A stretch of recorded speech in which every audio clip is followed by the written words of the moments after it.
Hola familia, Dios les bendiga, soy el pastor David Monge del Centro de Transformación y Milagros, aquí en Naucalpan y en la Ciudad de México, en el Ajusco.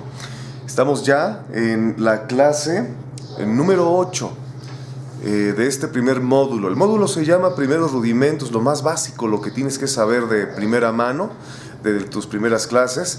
Y la clase número 8 habla comunión con el Espíritu Santo. Fíjate nada más que desde el principio de los tiempos en el Edén, el hombre gozaba de una comunión con Dios y con su creación de una manera perfecta y de una manera permanente.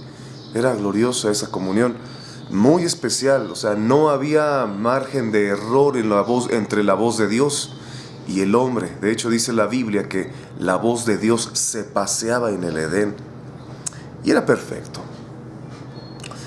Sin embargo, esto fue roto también ahí mismo en el Edén, porque en el Edén se rompió la comunión con Dios. Fue lo primero, fue lo que ocurrió, llamado muerte. La palabra muerte significa separación, y la palabra muerte la podemos comprender en dos aspectos. Primero, una muerte espiritual, la separación, la muerte, la separación entre Dios y el hombre.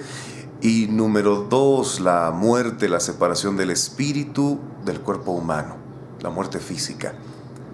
Esta comunión pues fue rota a causa de la muerte espiritual, de la separación entre Dios y el hombre. Sin embargo, tenemos muy buenas noticias, porque en el sacrificio de Jesús la palabra redención se cumple de una manera plena, completa, total, perfecta.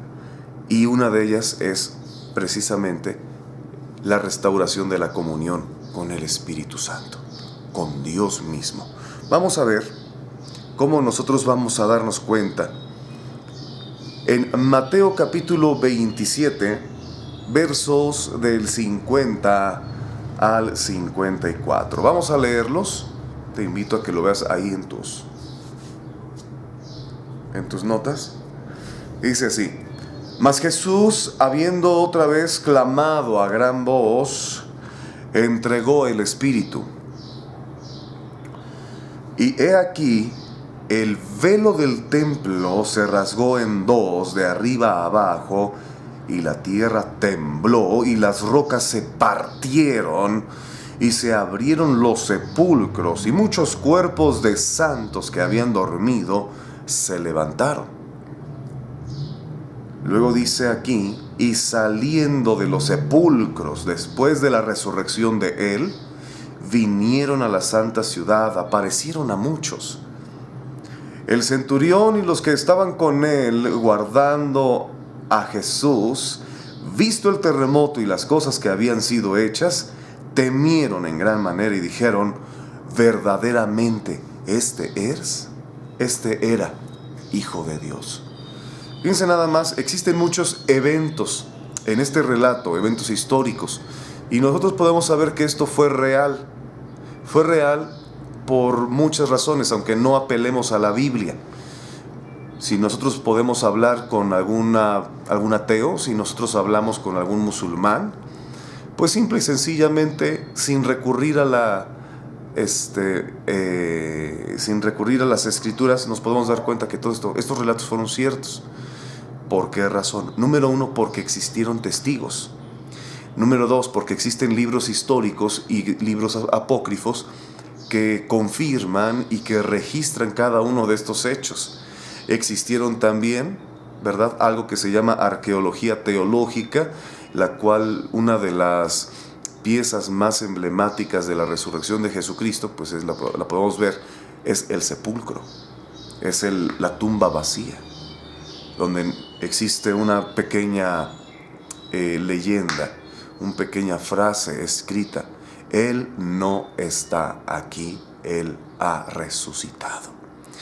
Así que estos actos fueron reales, no porque la Biblia lo diga solamente, sino que tenemos también otros instrumentos para poder creer: los libros históricos, los testigos y la arqueología. Existen pruebas fehacientes de esto.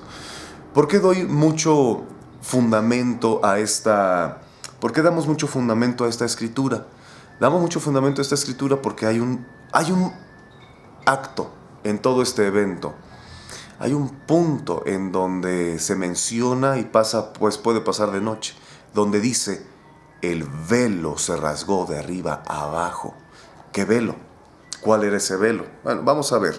Éxodo 26:30 al versículo 33. Y vamos a conocer qué relación hay entre este velo y nosotros ahora, en esta nueva etapa, en esta nueva dispensación de gracia.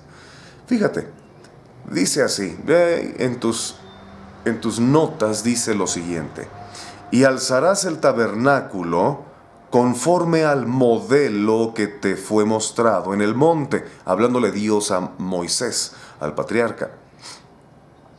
También te harás un velo de azul, púrpura, carmesí y lino torcido. Será hecho de obra primorosa con querubines y lo pondrás sobre 4 columnas de madera. Ojo, las 4 columnas de madera son 4 evangelistas. Madera son humanos, son hombres, pero dice 4 columnas, son los 4 evangelios. Es Mateo, Marcos, Lucas y Juan. Y dice de acacia, y luego dice cubiertas de oro, habla de divinidad. Luego continúa, sus capiteles de oro sobre basas de plata.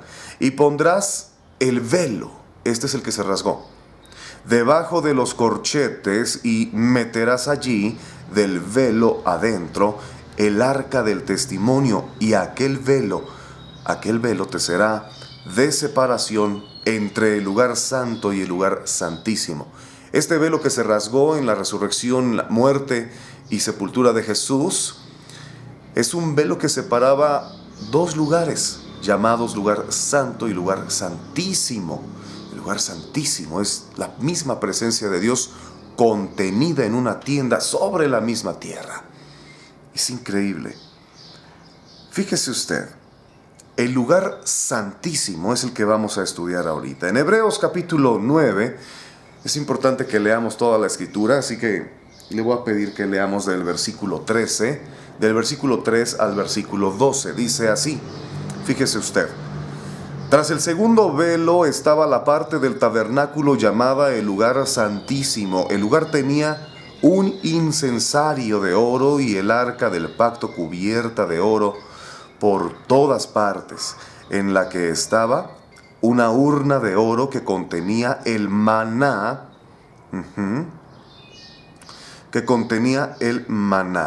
¿Dónde me quedé? La vara de Aarón que reverdeció y las tablas del pacto. ¡Qué barbaridad! Y sobre ella los querubines de gloria que cubrían el propiciatorio, de las cuales cosas no se puede ahora hablar en detalle.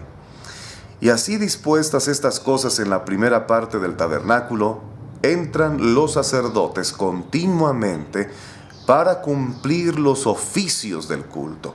Pero en la segunda parte, fíjese usted, solo el sumo sacerdote una vez al año en el lugar santísimo, donde estaba la misma presencia de Dios, el mismo Dios que hizo la tierra, el mismo Dios que hizo las estrellas, que nos creó a nosotros, ahí estaba ese Dios. Y ahí solamente podía entrar una vez al año, un solo hombre. Era el sacerdote. No sin sangre, verso 7, la cual ofrece por sí mismo y por los pecados de ignorancia del pueblo, dando el Espíritu Santo a entender con esto que aún no se había manifestado el camino al lugar santísimo. Manifestado el camino. Hablamos de Jesús. Hablamos de Cristo. Al lugar santísimo. Y lugar santísimo aparece con L mayúscula y aparece también con S mayúscula. Esto quiere decir que es nombre propio. Lugar santísimo es con mayúsculas porque son una persona. Fíjese usted. Allí el lugar santísimo. Entre tanto que la primera parte del tabernáculo estuviese en pie, lo cual es símbolo para el tiempo presente, o sea, para hoy nosotros, para la dispensación de la gracia, ya luego del sacrificio de Cristo. Ahora observe, Continuamos. Según verso 9, el cual se presentan ofrendas y sacrificios que no pueden hacer perfecto.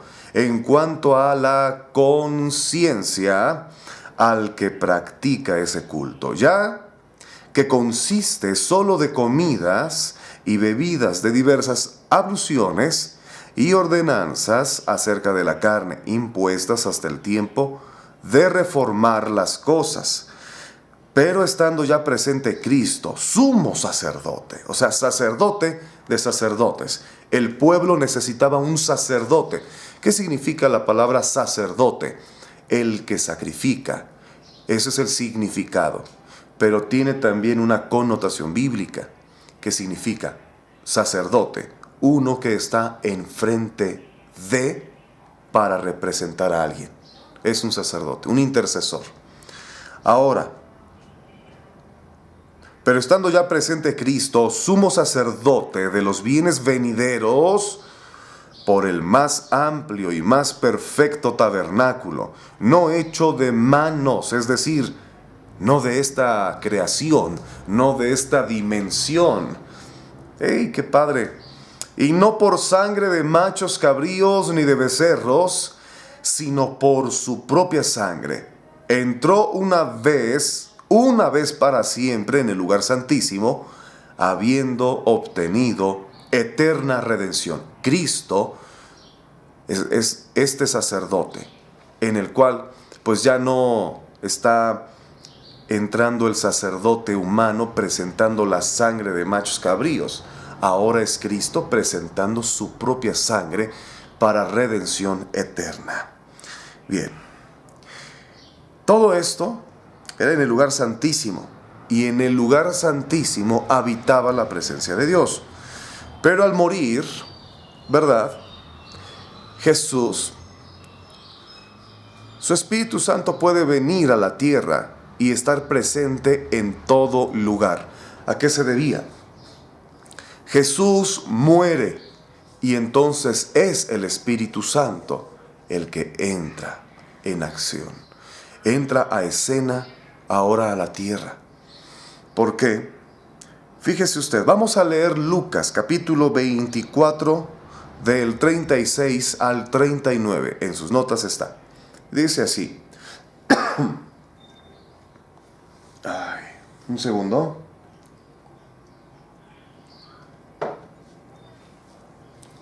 Gracias ya. Gracias. Dice así. Mientras ellos aún hablaban de estas cosas, Jesús se puso en medio de ellos y les dijo, paz a vosotros. Entonces, espantados y atemorizados, pensaban que veían espíritu. Pero él les dijo, ¿por qué estáis turbados y vienen a vuestro corazón estos pensamientos? Mirad mis manos y mis pies, que yo mismo soy. Palpad y ved, porque un espíritu no tiene carne ni huesos, como veis que yo tengo. ¿Estamos de acuerdo? El Espíritu Santo tenía que estar en la tierra. Y Jesús, para poder estar bendiciendo, para poder presentarse, bendecir, estar presente en una reunión, en un culto, en un servicio, en una obra, en un ministerio, en una familia, en una oración, en una ministración, en una impartición, pues imagínese usted, tendría que estar dependiendo de su cuerpo. Pero si el Espíritu Santo venía a la tierra y Jesús se iba, simple y sencillamente, ahora nosotros estábamos observando que el Espíritu Santo venía sobre la tierra. Había salido la presencia de Dios del lugar santísimo, el momento en el que Jesucristo muere, se rasga el velo. Y en esa hora entonces el Espíritu Santo ya no pertenecía solamente a una tienda, a un lugar, a una persona. Ahora el Espíritu Santo quería entrar y morar en los hombres. Vamos a continuar. Fíjese usted, efectivamente Jesús ya no está físicamente en la tierra, pero sí su espíritu nos advirtió diciendo: les conviene que yo me vaya. La razón por la que Jesús dijo que nos convenía es porque si la gente quisiera hablar con Él y Él aún continuara físicamente entre nosotros, sería imposible que alguien pudiera siquiera mirarlo. Tendría que estar presente en cualquier lugar de la tierra y todos tendríamos que estar allí. Imposible. Pero como su espíritu está entre nosotros, podemos no solamente mirarlo, sino sentir su presencia, hablar con Él e inclusive oírlo dentro de nuestro corazón, en su palabra o a través de alguien más también, como es el caso. Cuando estamos en la congregación alabando, adorando, y nos podemos percibir que algo nos estremece en la alabanza, en la adoración, en la administración, un escalofrío, algo, sentimos algo. ¿Sabe ese algo? Es el Espíritu de Dios, es el Espíritu Santo. Él está presente ahora en la tierra, pero no en forma física, sino en espíritu. Y nos dijo también que si Él estaba en la tierra, es porque estaba dentro de nosotros, de ti y de mí, que creemos en Él. Eso fue lo que Él nos dijo. Fíjate, en 2 de Corintios 13:14 dice de la siguiente manera: la gracia del Señor Jesucristo, el amor de Dios, y tercero, y la comunión del Espíritu Santo sea con todos vosotros.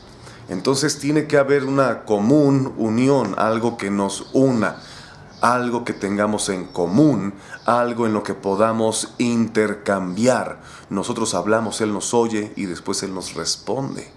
Eso es comunión con el Espíritu Santo. Fíjate nada más. Hay 3 cosas que queremos enseñarte sobre el Espíritu Santo. Primero, número 1, Él es una persona. ¿Por qué? Porque tiene inteligencia propia. 1 Corintios 2, del 10 al 11, dice así: pero Dios nos las reveló a nosotros por el Espíritu. ¿Te das cuenta? El Espíritu Santo puede revelarnos, y eso tiene que ver con inteligencia. Alguna secta como los Testigos de Jehová afirman, dicen ellos, ¿verdad?, que el Espíritu Santo es la energía activa de Dios. Bueno, si uno busca de alguna manera planteamientos teológicos, o aunque sea la razón para eso, no lo hay. Porque la palabra energía es en griego energema y tiene que ver con trabajo. La energía se define como movimiento de electrones y protones sobre una resistencia. ¿Pero qué creen? Una energía no puede tener inteligencia. La inteligencia solamente es para las personas, para los seres vivos. Entonces el Espíritu Santo es una persona, porque estas cosas nos fueron reveladas por el Espíritu Santo. Y si el Espíritu Santo revela, es porque el Espíritu Santo tiene inteligencia. Si el Espíritu Santo tiene inteligencia, el Espíritu Santo es una persona. Fíjese, tiene sentimientos, aunque usted no lo crea. Aunque usted no lo crea. Dice así, Efesios 4:30 dice: y no contristéis al Espíritu Santo de Dios, con el cual fuisteis sellados para el día de redención. Tiene sentimientos. El Espíritu Santo siente. No contristéis al Espíritu Santo, no entristezcáis al Espíritu Santo. Es lo que dice la Escritura. Tercero, sirve como guía, porque es una persona. Mira, Juan 16:13 dice así: pero cuando venga el Espíritu de verdad, Él os guiará a toda verdad, porque no hablará por su propia cuenta, sino que hablará todo lo que oyere y os hará saber las cosas que habrán de venir. Fíjate nada más.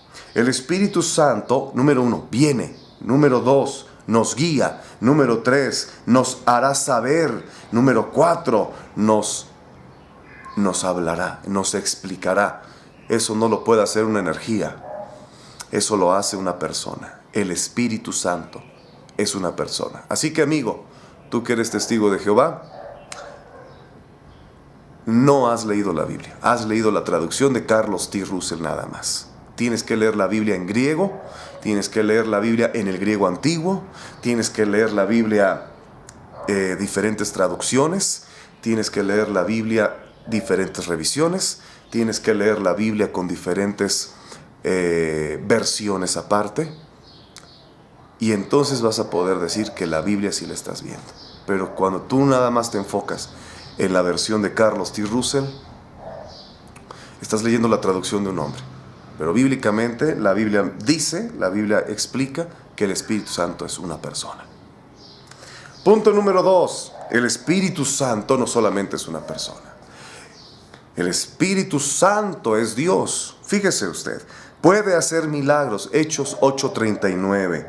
Dice, cuando subieron del agua, el Espíritu del Señor arrebató a Felipe. La palabra arrebatar es un fenómeno teológico que ocurrirá con los muertos en Cristo, resucitarán primero. Luego nosotros, los que hayamos quedado, seremos arrebatados. El Espíritu Santo arrebata a la gente. Lo voy a decir así, los desaparece y los aparece en otro lugar. Un arrebatamiento. Arrebatamiento es cuando ocurre con el apóstol Pablo, que subió al tercer cielo. Y cuando subió al tercer cielo fue un arrebatamiento. También un fenómeno teológico es la trasladación, pero es otra cosa que nosotros veremos. Nosotros allí aprenderemos. Bien, su nombre lo comprueba. Esto aparece en Filipenses 1:19. Vamos a ver Filipenses capítulo 1, versos 19. Dice, porque sé que por vuestra oración y la suministración del Espíritu de Jesucristo, esto resultará en mi liberación. Fíjese usted cómo está escrito. Espíritu de Jesucristo es E mayúscula. Espíritu es persona. El nombre del Espíritu Santo es Espíritu de Jesucristo. Por esa razón es que el Espíritu Santo es Dios. Y punto 3, último punto, dice, se relaciona con nosotros. Juan 14:16. Yo rogaré al Padre y les darán otro consolador, otro paracleto, para que esté con ustedes siempre. ¿Para que esté con nosotros siempre? ¿Es en serio? Gloria a Dios, ese es muy en serio. Lo dijo Jesús. ¡Wow! Juan 16:16. Todavía un poco más y no me veréis. Y de nuevo un poco y me veréis, porque yo voy al Padre. Y si Él va al Padre, ¿quién se queda en la tierra? Tiene que quedarse el Espíritu Santo. Juan 16:13. Pero cuando venga el Espíritu de verdad, Él os guiará a toda verdad, porque no hablará por su propia cuenta, sino que hablará todo lo que oyere y os hará saber las cosas que habrán de venir. Hermoso. Juan 14:26. Mas el Consolador, el Paracleto, el que nos ayuda, el que nos guía, el que nos conduce, el que nos toma de la mano, el Espíritu Santo, a quien el Padre enviará en mi nombre para representar a Jesucristo, porque si el ministerio es de Jesucristo, liberaba, enseñaba, resucitaba muertos, predicaba el Evangelio y liberaba demoniados, sencillamente el ministerio continúa, pero continúa porque el Espíritu Santo puede usarnos a nosotros, se asocia con nosotros. Ahora, Juan 14:17. El Espíritu de verdad, el cual el mundo no puede recibir, porque no le ve ni le conoce, pero vosotros le conocéis, porque mora en vosotros. Mora con vosotros y estará en vosotros. Estar con nosotros quiere decir que nos acompaña. Estar en nosotros quiere decir que vive dentro de nosotros. ¡Qué gran noticia! Hermosa noticia. Dice la Biblia aquí que el Espíritu Santo, que es Dios, puede tener amistad conmigo. ¿Qué vas a hacer ahora que tú ya lo sabes? Ahora que sabes que el Espíritu Santo te escucha, que está en ti, que está contigo y que puedes sentirte a ti y que tú lo puedes sentir a Él. ¿Qué vas a hacer? ¿Me dejas sugerirte algo? Aprovecha los tiempos que tenemos en la tierra para conocer, sentir y escuchar al Espíritu Santo. Que Dios te bendiga.